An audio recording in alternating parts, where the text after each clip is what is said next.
Bonjour, je m'appelle Charlotte Bélanger et je suis du groupe 306. Voici donc mon projet de science sur le sujet qui est la valeur énergétique des aliments. C'est la thématique 8, donc la valeur énergétique des aliments et les besoins énergétiques. D'abord, qu'est-ce qu'un aliment?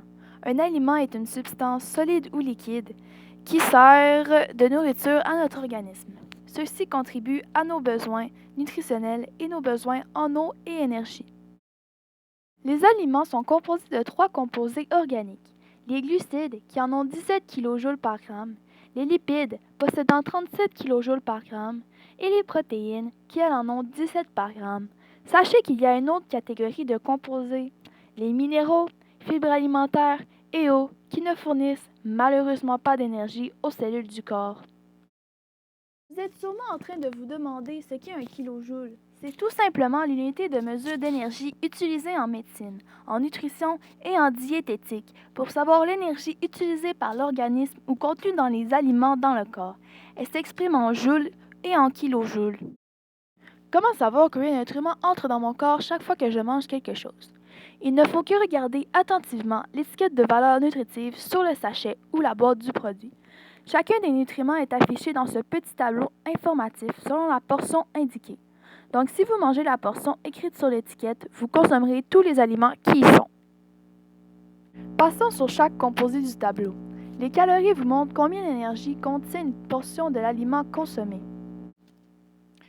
Le pourcentage de la valeur quotidienne, pourcentage vécu, nous démontre si l'aliment contient peu ou beaucoup de nutriments par portion en pourcentage. Les lipides, contenant des gras trans ou saturés, le cholestérol ainsi que le sodium sont des nutriments à moins consommer puisqu'ils ne sont pas excellents pour la santé. Par contre, les fibres, le calcium, le fer et les vitamines A et C sont des fantastiques nutriments pour le corps. Parlons maintenant des besoins énergétiques. Qu'est-ce que c'est?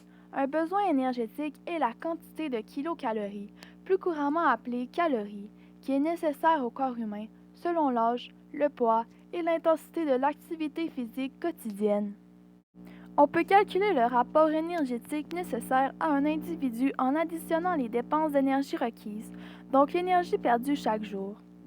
On additionne donc le métabolisme de base, le battement du cœur, la respiration, l'activité cellulaire, suivi par une quelconque activité physique, puis par la digestion ainsi que l'absorption de ce que la personne mange. En d'autres mots, il faut seulement trouver la somme de l'apport d'énergie dans le corps. Merci beaucoup de votre écoute, en espérant que vous ayez beaucoup apprécié.